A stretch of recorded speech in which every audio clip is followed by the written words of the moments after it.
જય માતાજી વિદ્યાર્થી મિત્રો. હવે આજે આપણે શીખીશું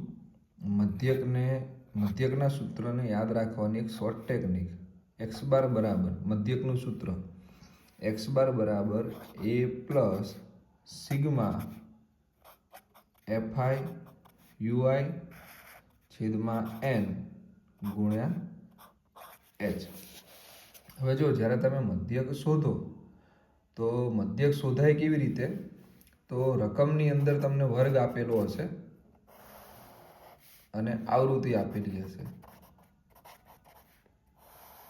વર્ગ એટલે કે સમજો કે આ પ્રમાણે આપ્યું હોય આપણને કે 0 થી 10, 10 થી 20, 20 થી 30. પછી આવૃત્તિ આપેલી હોય જેને આપણે ફ્રીક્વન્સી એફ કહીએ છીએ, એટલે કે 2, 3, 5 આ પ્રમાણે ક્રમ આપેલો હોય. હવે એની બાજુમાં આપણે અહીંયા સૌથી પહેલાં આ તો પ્રશ્ન છે. હવે મધ્યક માટે આપણે અહીંયા 3 કોલમ બનાવવી પડશે. પહેલી કોલમ આવશે એક્સઆઈ, જેને કહેવાય મધ્ય કિંમત. આ કોલમની અંદર શું કરવાનું છે? તો જે વર્ગ છે 0 થી 10, 10 થી 20, 20 થી 30 એનો સરવાળો ભાગ્યા 2, એટલે કે 0 પ્લસ 10 છેદમાં 2 બરાબર 10 છેદમાં 2 એટલે 5. એટલે અહીંયા લખવાના 5. પછી 10 થી 20 એટલે કે 10 વત્તા 20 ભાગ્યા 2 એટલે જવાબ આવશે 30 ના છેદમાં 2 એટલે 15. એટલે અહીંયા લખીશું આપણે 1 5 15. પછી હવે અહીંયા વર્ગ લંબાઈ કેટલી છે? 10 10 ની. એટલે અહીંયા કેટલા મૂકીશું? 10 10. એટલે અહીંયા આવશે 25. આ પ્રમાણે મધ્ય કિંમત શોધવાની. હવે આ જે મધ્ય કિંમત તમે શોધો એમાંથી કોઈ પણ એક કિંમત બરાબર તમારે ધારેલો મધ્યક એ રાખવાનું છે.